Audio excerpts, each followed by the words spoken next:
వరకు 3 పార్టీలతో 160 సీట్లు ప్లస్ లోనే గెలుస్తామని ఉన్న అంశాలను బట్టి మాకున్న అవగాహన. తో ఈ చిన్న చిన్న సర్దుబాట్లు, ఈ అసమ్మతి వర్గాలు, అలాగే కొంత చిన్న చిన్న గొడవలు, పార్టీలు అటు ఇటు మారటాలు, ఇవన్నీ కూడా మాక్సిమం సర్దుమణిగి 160 సీట్లను డిస్కస్ చేసుకుని ఫైనల్ చేసుకుంటాం. అలాగే కొన్ని కీలకమైన సీనియర్లు జూనియర్ల మధ్య కూడా ఇబ్బందులు కలిగి మా సీట్ అది కావాలని అది కావాలని ఈరోజు పార్లమెంట్ అనౌన్స్ అయిన తర్వాత కూడా చాలా మంది హ్యాపీగా ఫీల్ అయ్యారు. అలాగే రిమైనింగ్ 4 కూడా అనౌన్స్ చేస్తుంటే బాగుండు కదా అంటే ఉన్నాయని అక్కడ బుద్ధర్మాన్ని పాటించాలి, కొన్ని మార్పులు జరుపులు ఉంటాయని చెప్పి ఆపారు.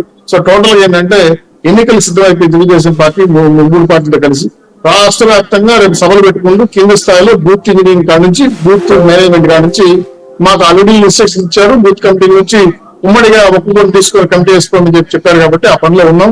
అందరూ ఎన్నికల సంగ్రామానికి దూకేమిటి ఆల్మోస్ట్ వాళ్ళు ఇంకే అనుమానం అక్కర్లేదు, 1-2 పర్యటన సీట్లు తప్ప. కాబట్టి ఈ ఏర్పాట్లో ఇంకా ఉన్న టయాన్ని సద్వినియోగం చేసుకుని ప్రచారంలోకి వెళ్ళాలి. ప్రతి ఓటు ఎన్రోల్ చేసుకోవడానికి, గ్యాప్షెప్ చేసుకోవడానికి వ్యూహాత్మకంగా మరి వెళ్తున్నాం. దీంతో పాటు కొన్ని చిన్న చిన్న సమస్యలు వచ్చాయి అక్కడక్కడ. ఆ సమస్యలతో చిన్న చిన్న నాయకులు, చోట నాయకులు ఇంకా అసంతృప్తిగా ఉన్నాయి. వాళ్ళకి ఏంటనేది ఏం చేయాలంటే కూడా పార్టీ అధిష్టానం కూర్చొని మాట్లాడుతా ఉంది.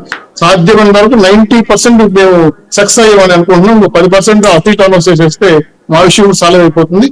పరిపూర్ణంగా ఎలక్షన్ లోకి వెళ్ళిపోతాయి. ఎలక్షన్ 3 రాష్ట్ర ఎలక్షన్ కమిషన్ కూడా చాలా క్లియర్ డైరెక్షన్ ఇచ్చేసి, షీట్లు కూడా ఇచ్చేసి, ఓటర్ లిస్ట్ కూడా వచ్చేసి, ఎలక్షన్ లో కూడా వాలంటీర్లు పాల్గొనమని చెప్పిన గతంలో ఉన్న తీర్మానాన్ని తిరగరాసి పాల్గొనమని చెప్పారు. అయినా కొంతమంది వాలంటీర్లు పాల్గొంటున్నారు. సరే ఎలక్షన్ నేను చూసుకుంటా దాన్ని ఏం చేయాలనుకుంటాను. ఇది కాకుండా అధికారుల్లో కూడా మార్పులు రావాల్సి ఉన్నారు సార్. రాష్ట్ర వ్యాప్తంగా ఇప్పుడు ఆ 3 జిల్లాల ఎస్పీ గురించి ఈసీ కమిషన్ మాట్లాడారు. నాకు తెలిసి జగన్మోహన్ రెడ్డి గారు ముందుగానే అధికారులను కూడా తనకు అనుగుణంగా వేసుకున్నారు ఎస్పీ కలెక్టర్ని.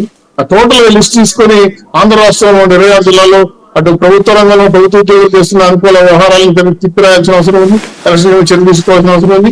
అలాగే ఇంకా కొన్ని ఎలక్షన్ కోడ్ వచ్చినా కూడా ప్రచారంలో కొన్ని పోస్టర్లు, సిద్ధం పోస్టర్లు, గవర్నమెంట్ ఆఫీసులో బొమ్మలు, స్టిక్కర్లు ఇంకా ఉన్నారు కాబట్టి వాటిపైన కూడా చర్య తీసుకుని ఇంక ఛత్రశాలి జరిగిపోతే సమస్య పరిష్కారం కాదు కాబట్టి మేమే ఫోటోలు తీసి ఎలక్షన్ కమిషన్ ఏర్పాటు చేస్తున్నాం. వాళ్ళు తీరు కాబట్టి అర్థమైపోయింది, వాళ్ళ తీరు కూడా మారదు కాబట్టి గమనైపోయాం కాబట్టి రాష్ట్ర వ్యాప్తంగా ఎలక్షన్ వచ్చేసింది. మేము కార్యకర్తలు దిగేసాం.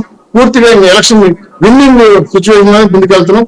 బీజేపీ వారు కొన్ని చోట్ల కలిసి వస్తున్నారు. వాళ్ళు ఉమ్మడిగానే పోటీ చేస్తున్నారు. తిరుపతి లాంటి ఏరియాలో కలిసి వాళ్ళే మాట్లాడుతున్నారు, వాళ్ళు డిస్కస్ చేస్తారు. ఈరోజు ప్రచారం కూడా వెళ్ళారు కాబట్టి అన్ని రకాలుగా Telugu Desam party, Janasena, BJP party ముందు మాకు పెద్ద టాస్క్ ఉంది. ఆ టాస్క్ సక్సెస్, గెలుపు. ఆ గెలుపుకి అనుకూలంగా నడుస్తున్న విషయాన్ని, ధైర్యాన్ని ప్రజలు మాకు ఆశీర్వదించారు, ప్రజలు అంగీకరించారు. రైట్. వెంకటరెడ్డి గారు, ఇక్కడ మీది ఆల్రెడీ టోటల్ లిస్ట్ రిలీజ్ అయింది. సామాజిక సమీకరణాలు ఇంకా మీది అనకాపల్లి ఒకటి పెండింగ్ ఉన్నట్టుంది. ఇప్పుడు అక్కడ సీఎం రమేష్ రెడీ అవుతున్నారు.